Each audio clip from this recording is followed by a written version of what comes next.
خب در درجه اول پیچ ورودی گاز رو باز می‌کنیم و دو شلنگ ورودی آب و خروجی آب رو باز می‌کنیم و پیچ اتصال به بدنه رو باز می‌کنیم تا رگولاتور رو خارج کنیم.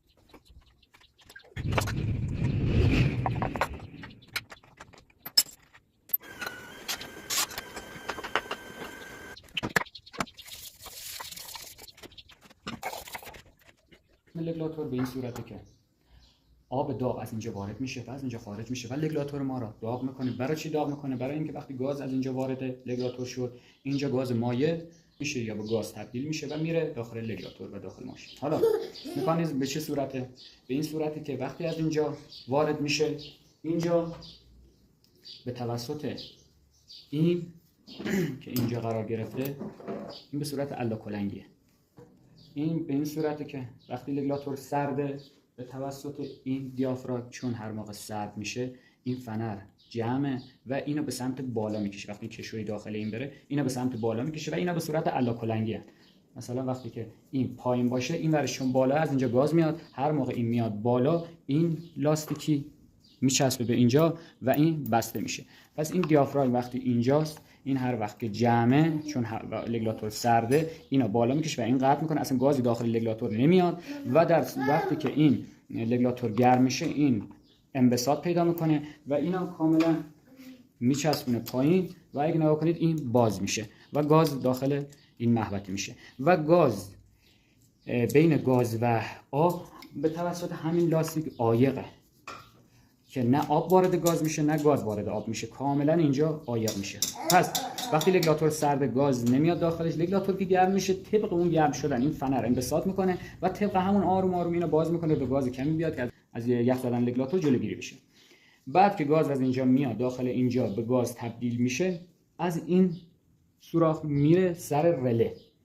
اینجا هم یه رله گذاشتن، اینم بازم کار قطع و وصل انجام میده. خب حالا ما میگیم این وصل میاد اینجا به دو راه تقسیم میشه. یه راه میاد که از این سوراخ میاد بیرون، اما این یکی میاد از اینجا میاد بالا. حالا این دوتا چرا دوتاست؟ اون کوچیکی که میاد از اینجا میاد که بعدا توضیح میدم به چه صورته، این مال ماشینه که تو سلو کار میکنه و این یکی که از اینجا میاد، این مال اینه که ماشین خارج از سلو هر وقت گاز میدیم اینجا باز میشه و میاد هر دوتا از این قسمت میاد و میرن سر ماشین که کار کنه. خب این طرف رگولاتور حالا گاز اومد از اینجا میخواد خارج شه، به توسط اینم به صورت الاکلنگی هر وقت میاد بالا گازو قطع میکنه، هر وقت میره پایین این ورش بالا میاد به توسط این لاستیک و گازو وصل میکنه میاد که میره. حالا این سقف دیافراگم این به این صورت، اینم همینجور به صورت کشویی میفته اینجا به این صورت. بعد این که اینجاه، این سقف دیافراگم در حالت عادی خب صاف وایساده بالاه، پس این اینجاست یا این بسته است، هیچ گازی وارد نمیشه. وقتی که ماشین گاز میدیم به ماشین مکش هوا داره، این هم سر مکش هوا دیگه. وقتی که هوا مکش میکنه اینجا این دیافراگم هم مکش میکنه و اینا پایین طبق اون گازی که ما میدیم این صفحه بالا پایین میشه به این صورت. طبق اون گازی که ما میدیم این صفحه اینجوری بالا پایین میشه، اینجوری اینو میکشه سمت خودش هوا و هر موقع به سمت خودش میکشه این الاکلنگ بالا پایین میشه و این گاز از اینجا به میزان این بالا پایین شدن این صفحه، این خروجی گازا به همون میزان تنظیم میکنه و از اینجا میاد. این حالا که تنظیم کردن جوری تنظیم میشه که ماشین تو سلو این بسته باشه. حالا به توسط این پیچ و این فنر جوری تنظیمش میکنیم که این بسته باشه ماشین. وقتی که یه مثلا ذره گازی که میدیم این شروع کنه به بازی کردن و اینو وصل کنه. خب حالا وقتی ما تو سلو ماشین این بسته است، پس گاز از کجا میاد رو ماشین تو سلو روشن بمونه؟ گاز از طریق همین روزنه‌ای که گفتن میاد اینجا و از زیر همین میره که ماشینو روشن نگه می‌داره سر سلو. و تنظیم بودن این که چه مقدار گاز از اینجا بیاد بره سر سلو که ماشین کار کنه به توسط اینه.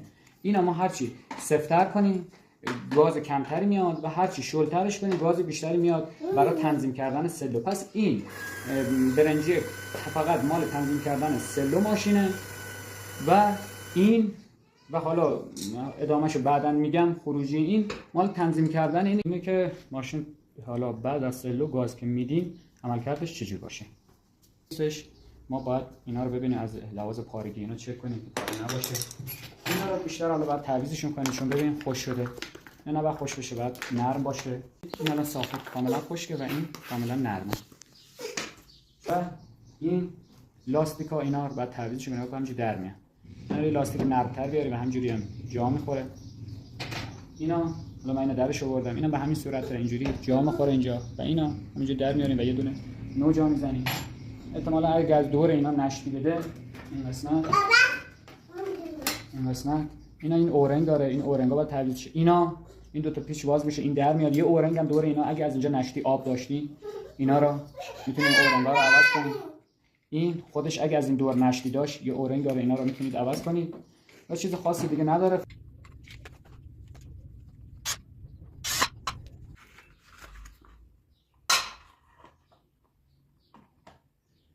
و این دری رو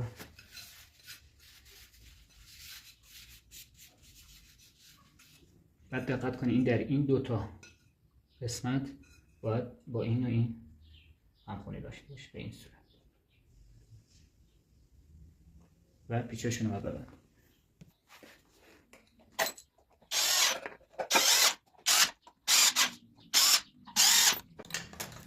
خب حالا پشتشو باید جا بزنیم.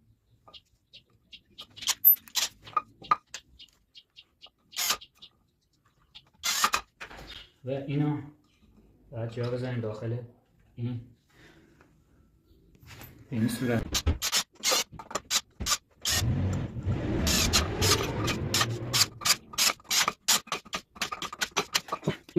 قبل از اینکه ببندیمش بعد یه دفعه سویچ باز کنیم و گاز رو وصل کنیم تا گاز از اینجا خارج بشه و اگر آشغالی تو مسیر هست از اینجا بره بیرون. خب خیلی از دوستان سوال میکنن که چرا موقعی که ماشین دنده 3 یا 4 تو حرکته چرا موقعی که کلاج یا دنده رو خلاص میکنیم ماشین خاموش میشه.